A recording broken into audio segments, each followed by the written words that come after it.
আসসালামু আলাইকুম, কেমন আছেন সবাই? তো আরেকটি নতুন ভিডিও নিয়ে চলে আসলাম। আজকে আমি রান্না করব দই রুই।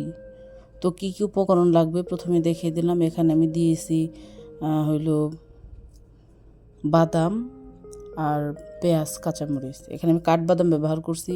আপনার ইচ্ছা করলে কাজু বাদাম বা চীনা বাদাম ব্যবহার করতে পারেন, যে কোনো একটা বাদাম করলেই হবে। তো এটাকে আমি ব্লেন্ডারে ভাঙিয়ে নিয়েছি। এখন আমি এখানে 4 পিস রুই মাছ নিয়েছি। রুই মাছটাকে আমি লবণ দিয়ে ভালোভাবে মাখিয়ে নিয়ে এখন আমি একটু হলুদ মরিচ দিয়ে মাখিয়ে নেব। আমি কিন্তু এই হলুদ মরিচটা শুধু এখনই ব্যবহার করব মাছটা ভাজার জন্য। তারপরে আর আমি কোনো হলুদ মরিচের গুঁড়া ব্যবহার করব না, যেহেতু দই দিয়ে করব। তো এই জন্য আমি আর পরে কোনো হলুদ মরিচ ব্যবহার করব না। তো দেখতেই থাকেন। তো ফ্রাই প্যানে প্রথমে আমি তেল দিয়ে দিলাম। তেল দিয়ে তেলটাকে গরম করে নিয়ে আমি এখানে মাছগুলো দিয়ে দিলাম একটু ফাঁকা ফাঁকা করেই। আর ফ্রাই প্যানে মাছ ভাজলে একটা সুবিধা কি, মাছগুলো ভাঙে না। তো এই জন্য আমি এখানে 4 পিস মাছ দিয়ে দিলাম। তো মাছটা দিয়ে একটু সময় নিয়ে মাছটাকে উল্টে পাল্টে ভেজে নিব, কারণ মাছটা ভালোভাবে ভাজা না হইলে এটা তো যখন আমি রান্না করব এটা আসলে বেশিক্ষণ সিদ্ধ করা যাবে না বা অনেকক্ষণ জাল দেওয়ার মতো কিছু নাই এখানে। এই জন্য মাছটাকে আমি একটু ভালোভাবে ভেজে নিলাম। তো মাছগুলো আমি এখন উঠিয়ে নিতেছি, দেখতেই পারতেছেন।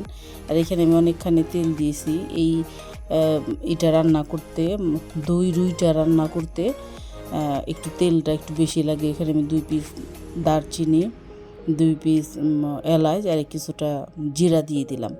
তো আপনারা ইচ্ছা করলে এখানে জিরার গুঁড়াটাও ব্যবহার করতে পারেন। আমি গোটা জিরাও ব্যবহার করছি আর জিরার গুঁড়াটাও ব্যবহার করছি।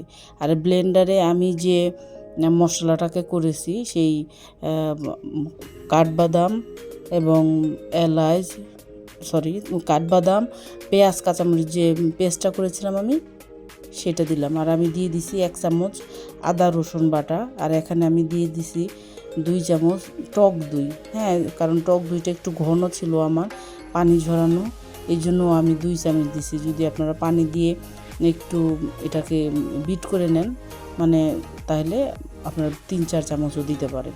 তো দেখেন আমি একটু পানি দিয়ে দিলাম। আর এই রান্নাটা এত সহজ, এত সিম্পল।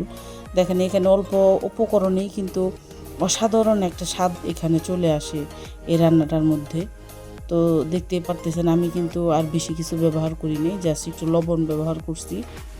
আর দিয়ে দিলাম মাছগুলো, কারণ লবণ ছাড়া তো আসলে রান্না হয় না। তো লবণ দিয়ে আমি মাছগুলোকে দিয়ে দিলাম, দিয়ে একটু উল্টে পাল্টে নেড়ে নিচ্ছি। তারপরে একটু ঢাকা দিয়ে দিব এটাকে, যেন মশলাগুলো মাছের ভেতরে চলে যায়। তো ঢেকে দিলাম। তো দেখতেই পারতেছেন ঢেকে দেওয়ার পরে আবার খুলে ওইটাকে আমি আর একটু উল্টে পাল্টে নিব। তো দেখেন আসলে এটা তো বেশি নাড়ার কিছু নাই, জাস্ট উল্টে পাল্টে নেওয়ার। যে পিঠটা অনেকক্ষণ হয়েছে, সিদ্ধ হয়েছে, এখন আমি ওই পিঠটা উল্টে দিলাম। তো দেখতে পারতেছেন হয়ে গেল আমার দই রুই। উপরে থেকে আমি একটু ভাজা মশলা মানে জিরার গুঁড়াটা একটু দিয়ে দিব। তো উপরে থেকে আমি জিরার গুঁড়াটা দিয়ে দিচ্ছি, দেখতেই পারতেছেন আপনারা। যেহেতু হয়ে গেছে আমার এই দই রুই রেসিপিটা, তো উপরে থেকে আমি একটু ভাজা জিরা দিয়ে দিলাম, দিয়ে উল্টে পাল্টে আমি এটাকে নামিয়ে নিব। তো উল্টে পাল্টে দেখেন আমি পেঁচড়ার দিয়ে একটু উল্টিয়ে দিছি। আর এই নাড়াটা খুবই আলতো হাতে করতে হবে, কারণ বেশি নাড়ানাড়ি করলে মাছটা ভেঙে যাওয়ার সম্ভাবনা থাকে।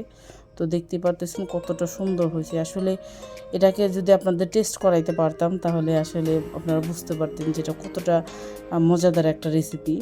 আর খেতে এত ভালো হয়েছে যে আসলে নিজে যদি একবার বানিয়ে খান তাহলে নিজেই নিজের প্রশংসা করতে শুরু করে দিবেন যে এত সুন্দর রান্না বা এত টেস্ট। আর দেখেন এটার মধ্যে কিন্তু তেমন কোনো হলুদ মরিচের গুঁড়াই দিইনি, জাস্ট ভাজতে যতটুকু লাগছে ততটুকু। আর গ্রেভিটা খুবই স্বাস্থ্যকর, যেহেতু এখানে টক দই আছে, এখানে বাদাম আছে। আর এখানে কিন্তু পেঁয়াজটাও অনেক বেশি ব্যবহার করি না, জাস্ট 2টা পেঁয়াজ আমি ব্লেন্ডার করেছি 4-5টা কাঁচামরিচ দিয়ে। তো হয়ে গেল আমার দই রুই। যদি আপনাদের রেসিপিটা ভালো লেগে থাকে তাহলে একটা লাইক করবেন, শেয়ার করবেন এবং কমেন্টস করবেন। যারা সাবস্ক্রাইব করেছেন তাদেরকে অসংখ্য ধন্যবাদ। যারা সাবস্ক্রাইব করেন নাই তারা সাবস্ক্রাইব করবেন এবং পাশে থাকা বেল বাটনটাকে বাজিয়ে রাখবেন, যেন আমার ভিডিওগুলো চলে যায় সবার আগে আপনাদের কাছে। তো সবাই ভালো থাকেন, সুস্থ থাকেন, এই শুভকামনা রেখে আমি আমার ভিডিও থেকে বিদায় নিচ্ছি। তো সবার জন্য শুভকামনা রইল। আল্লাহ হাফেজ।